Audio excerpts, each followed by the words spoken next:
Se encuentra con nosotros Félix Maradiaga, politólogo, expreso político, dirigente de Ruta por el Cambio, para analizar el anuncio que ha hecho Daniel Ortega al oficializar que en Nicaragua no habrá elecciones competitivas. Félix, gracias por participar con nosotros en la tertulia. Gracias por la invitación, Carlos. En realidad, las elecciones competitivas han sido eliminadas desde hace más de 10 años. Las elecciones del 2016 y la del 2021, cuando vos estabas preso y fuiste precandidato presidencial, pues no fueron elecciones competitivas. Ahora está oficializándolo y dice, voy a aplicar unas leyes para que queden completamente eliminadas. ¿Qué significa esta oficialización por parte del régimen? Nicaragua no ha tenido desde la llegada de Ortega al poder elecciones libres. Y lo que se debe analizar de esa frase de Ortega de que no va a permitir elecciones, creo que debe ir más allá de la superficie y más allá de simplemente tomar sus palabras como lo que son, porque realmente siempre hemos sabido que Ortega quisiera un modelo de partido único. Recordemos que en el 2007, en una visita que hizo a la Universidad de La Habana en Cuba, recién había retomado el poder luego de la división de los liberales que permitió que llegara al poder con menos del 38%, dijo en ese mensaje que su aspiración era establecer un régimen de partido único. Lo llamativo es que Ortega ya controla, porque ha secuestrado el Estado, todos los aparatos del Estado, incluyendo, por supuesto, el sistema electoral. Y aún así quiere eliminar cualquier posibilidad de elecciones. Yo veo dos ángulos, Carlos, muy concretos. La primera es que él no se siente cómodo en la sucesión y quiere blindar a Rosario Murillo y a Laureano de un escenario futuro en el cual podría haber cualquier tipo de apertura democrática, aunque imperfecta, y que eso haga tambalear la sucesión. Y en segundo lugar, es una paranoia a su propio partido. Los modelos de partido único, como el que existe en Cuba, como el modelo centralista del Partido Comunista de China, tienen incluso elecciones a lo interno de su partido. Pero Ortega está procurando cerrar incluso ese tipo de elecciones, como que le está diciendo a las mismas bases del sandinismo que ni siquiera en un escenario futuro los mismos actores políticos del frente podrían cuestionar el poder. En otras palabras, vemos a un Ortega no fuerte. Yo no creo que este anuncio es un anuncio de fortaleza, es un anuncio de debilidad y de paranoia, incluso hacia su propio partido. La cancelación es claramente para elecciones en las que se ponga en juego el poder, en las que se compita por el poder. Él no lo dijo, pero ya está promoviendo una farsa electoral en 2027 como la que hubo en 2021.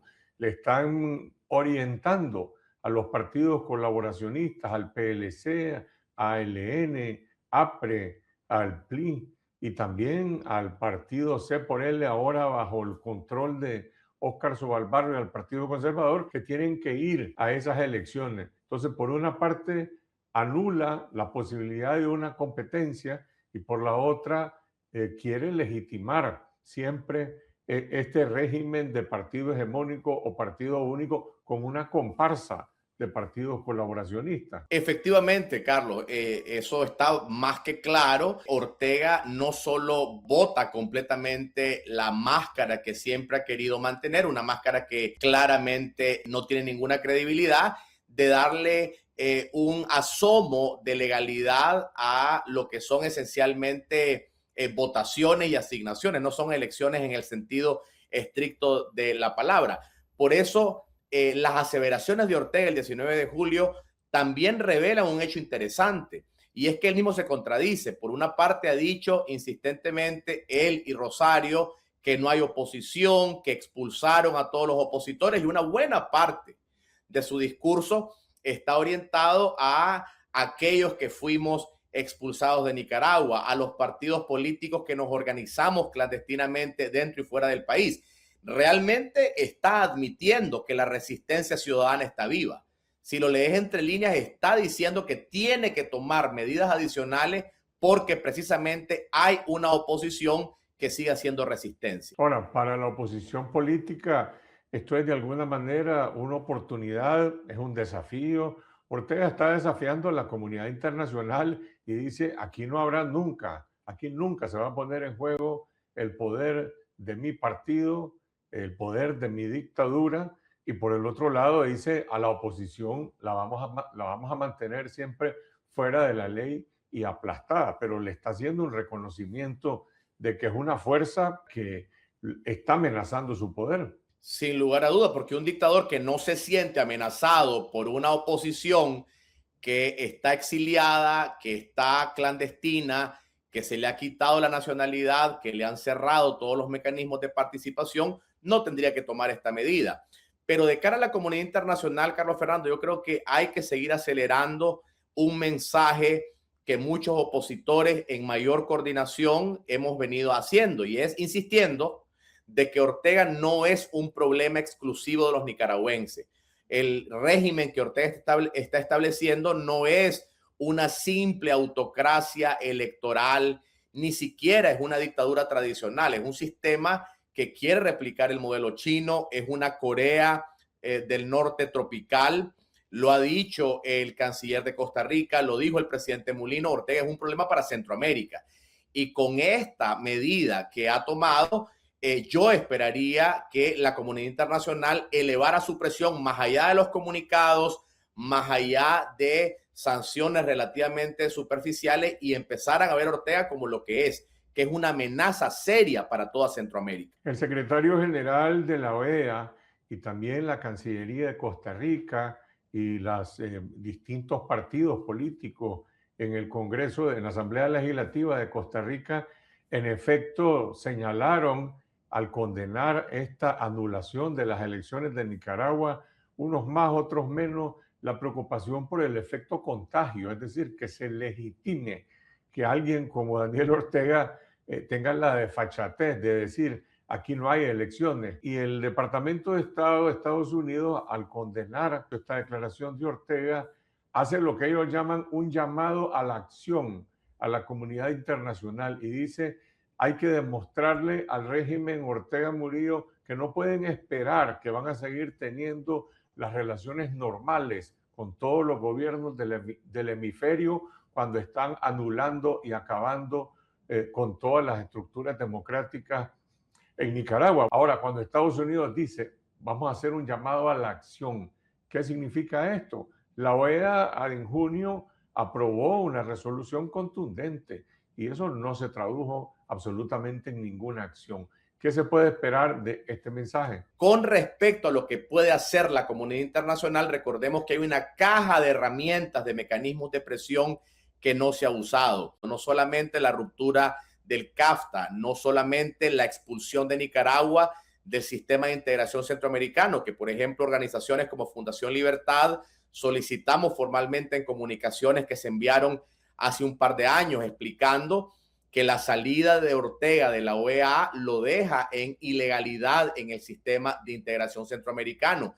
el acuerdo de asociación con Europa. Incluso recientemente el secretario de Estado Marco Rubio lanzó una conferencia sobre los extremismos terroristas de izquierda que abren una vía de presión al Frente Sandinista, que ahora renuncia claramente, aunque siempre hemos insistido que no es un partido político en su sentido tradicional, al elemento básico de un partido, que es competir en elecciones, y por tanto se expone más a lo que yo esperaría sería una designación del Frente Sandinista como una organización extremista. Pero vamos a los hechos. La OEA, después de esa declaración que hizo de la Asamblea de Cancilleres, prácticamente, incluso el gobierno de Costa Rica recuerda y dice, hacemos ver que nosotros en 2021 no reconocimos la legitimidad del gobierno de Daniel Ortega, pero nada pasó. En esa caja de herramientas de mayor presión, la declaración de ilegitimidad es una de las cosas que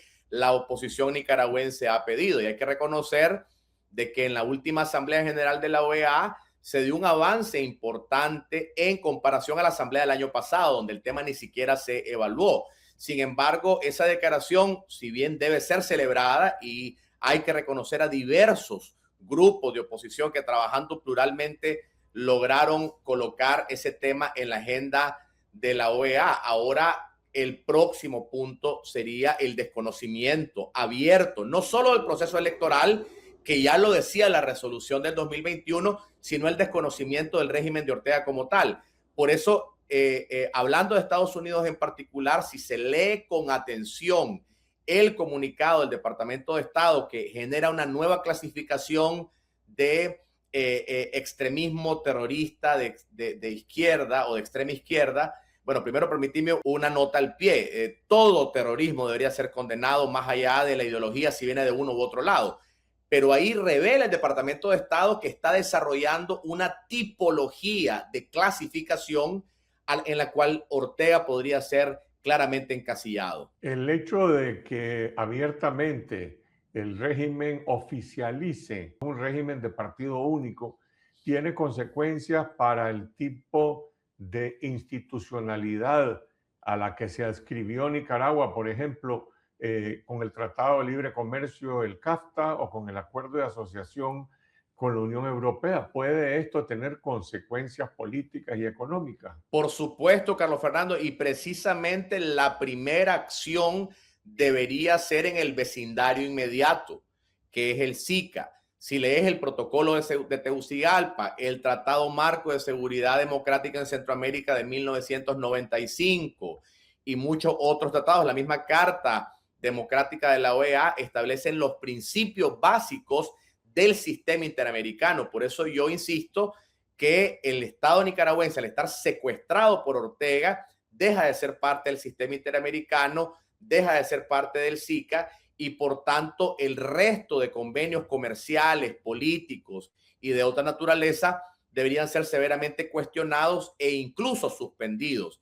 Esa es la tesis que nosotros hemos sostenido.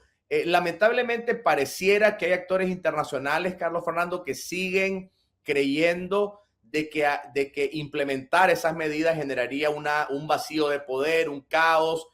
Yo no lo veo así. Creo que hay una oposición, y hay que decirlo claramente, que ha alcanzado un nivel muy importante de pragmatismo y de coordinación y que está lista para asumir los retos de una transición democrática cuando se tomen esas medidas. ¿Qué puede hacer la oposición en esta coyuntura? ¿Qué capacidad de respuesta tiene la oposición para retomar, digamos, la iniciativa política en medio de esta crisis? Lo primero es que no se puede esperar que todos los cambios políticos vengan del exilio. Se tiene que trabajar en lo que yo denominaba el cordón umbilical entre las voces del exilio y la resistencia interna, al menos en el caso de Ruta del Cambio, y sé que otras organizaciones también se ha venido trabajando en redes internas en el país, naturalmente muy silenciosas, muy modestas, no estamos hablando de redes masivas y creo que eso hay que hacerlo más. Pero hay una segunda labor que debe tomarse y esto es un comentario en general, no solamente para uno u otro grupo, debe tomarse en cuenta el mensaje urgente que hay que hacerle llegar a los trabajadores del Estado. Creo que si hacemos un inventario de las acciones de la oposición, yo veo el vaso medio lleno, veo una oposición que a pesar del exilio, a pesar de fracturas, a pesar de cárcel, sigue resistiendo, pero todavía no se ha consolidado una oposición que explote las fisuras que hay dentro del aparato estatal, incluso me atrevería a decir del aparato militar cercano al sandinismo. Porque este mensaje, lo insisto, Carlos Fernando, de cancelar elecciones totalmente, también es un mensaje a la misma militancia sandinista. ¿Qué esperaría yo entonces de la oposición, además de más coordinación, más trabajo en conjunto, más incidencia internacional? Insisto, esas dos cosas.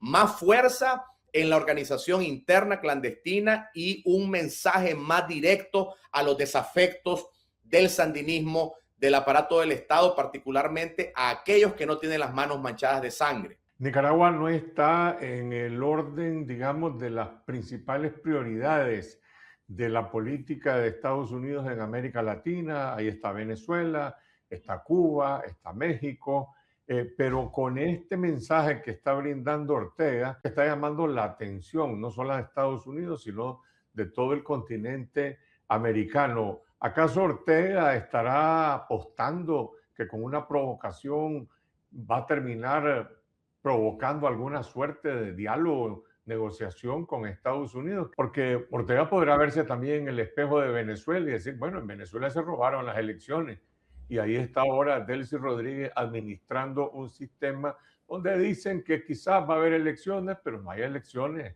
programadas todavía en Venezuela. Yo creo que una de las variables que está tomando en consideración es que Estados Unidos en este momento está distraído en otros temas geopolíticos, pero también pareciera que quiere elevar al máximo sus mecanismos de cierre, de forma tal que en un eventual escenario de negociación con Estados Unidos pueda pretender como que está dando algunas concesiones cuando realmente regresaría a la línea de base. Por ejemplo, estoy casi seguro que Ortega, a una de las cosas que le tiene mucho temor es que una de las presiones esenciales en un escenario de negociación con Estados Unidos sea presionarle a que le regrese la personería jurídica a los partidos que se las robó o que permitan nuevos partidos y que permita el retorno a Nicaragua de algunos líderes opositores. Ortega quiere prepararse para ese escenario. Solo le faltó decir, Carlos Fernando, con nombre y apellido,